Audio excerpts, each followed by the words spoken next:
అందరికీ good morning అండి. ఎలా ఉన్నారండి? అందరు బాగున్నారా? నేనైతే ఈరోజు కర్రీ ములక్కాయ గుడ్డు చేస్తున్నాను. ఓకేనా ఫ్రెండ్స్? తిన్నారా? అందరు టిఫిన్ చేసిరా? ముందుగా అయితే పచ్చిమిరపకాయలు వేసుకోవాలి.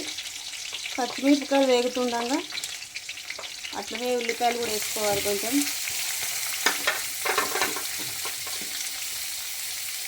ఉల్లిపాయలు వేసుకొని మంచిగా ఎర్రగా వేయించుకోవాలన్నమాట.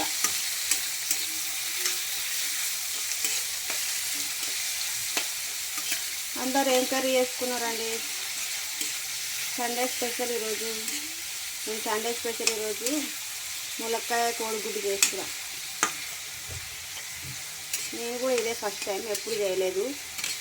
ఎట్లా వచ్చిందో మీరే చెప్పాలి, కామెంట్ చేయండి. ఓకేనా? అందరు టిఫిన్లు చేసిరా? మరి ఏం టిఫిన్ చేసిరు? ఉల్లిపాయలు వేగుతున్నప్పుడే కొంచెం పసుపు వేసుకోవాలి. కొంచెం పసుపు, కూరకు సరిపోని ఉప్పు వేసుకున్నాం అనుకో ఉల్లిగడ్డలు తొందరగా వేగిపోతాయి అన్నమాట. ఉల్లిగడ్డలు మాత్రం మంచిగా వేసుకోవాలి ఎర్రగా.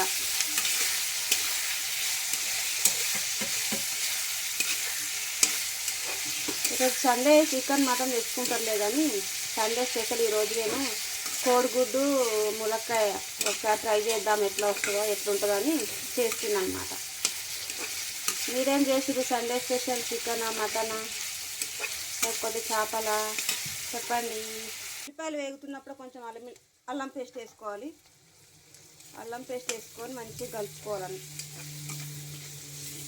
ఉల్లిపాయలు గోల్డెన్ కలర్ వచ్చే వరకు వేపుకుంటూనే ఉండాలి, కలుపుకుంటూ ఉండాలి, లేకపోతే అడుగు అంటుతుంది.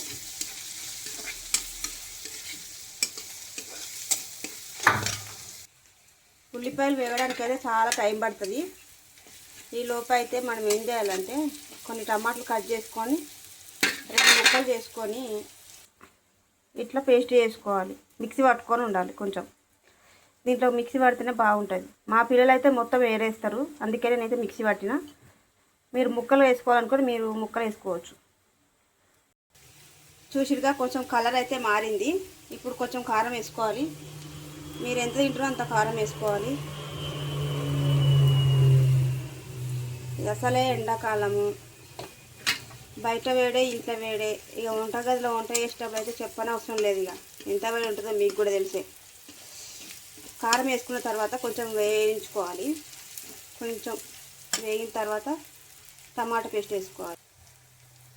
కొంచెం వేగింది కదా, ఇప్పుడైతే టమాటా పేస్ట్ వేస్తున్నాం. వేసుకొని మంచిగా కలుపుకోవాలి. చూసిగా ఇప్పుడు పచ్చివాసన పోయే వరకు టమాటా పేస్ట్ మంచిగా వేయించుకోవాలన్నమాట. కొంచెం ఉడకనియాలి పచ్చివాసన పోయేదాకా. ఉల్లిపాయలు కూడా పేస్ట్ చేసుకొని వేసుకోవచ్చులే, కానీ మొత్తం ఇక చేతికి ఏం తలగకుండా మొత్తం గంధం ఉంటే బాగుండదని నేను ఉల్లిపాయలు అట్నే చేసిన. తర్వాత టమాటా మాత్రం పేస్ట్ వేసేసిన. కొంచెం పచ్చివాసన పోయేదాకా ఉడకనియాలి కొంచెం. ఇప్పుడైతే పచ్చివాసన పోయింది. ఇప్పుడు గుడ్లు వేస్తున్నా.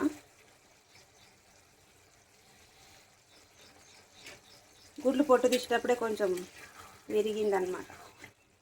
గుడ్లు వేసినాం కాబట్టి ఇప్పుడు కొంచెం ఉడకనియాలి. కొంచెం దగ్గర పడదాకా ఉడకనిచ్చుకుంటే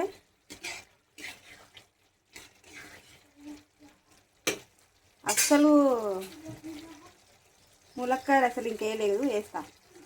ఇప్పుడు గుడ్లు వేసుకున్నాం కదా, ఇప్పుడైతే ములక్కాయలు ముందే ఉడకబెట్టుకొని ఉంచుకున్నా. నేను ఉడకబెట్టిన ములక్కాయలు అయితే వేసేస్తున్నా.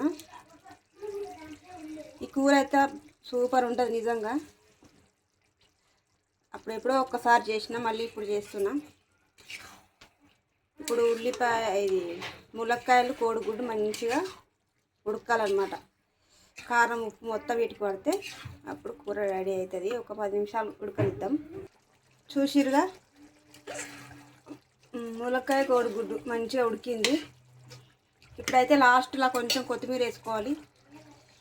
పైన కొంచెం కొత్తిమీర చల్లుకొని ఒక 5 నిమిషాలు ఉంచుకొని దించేసుకున్నాం అనుకో, వేడి వేడిగా ములక్కాయ కోడిగుడ్డు రెడీ. సండే స్పెషల్ ఈరోజు మాది కోడిగుడ్డు ములక్కాయ అన్నమాట. ఓకేనా ఫ్రెండ్స్? ములక్కాయ కోడిగుడ్డు కూర రెడీ అయిపోయింది. ఓకేనా?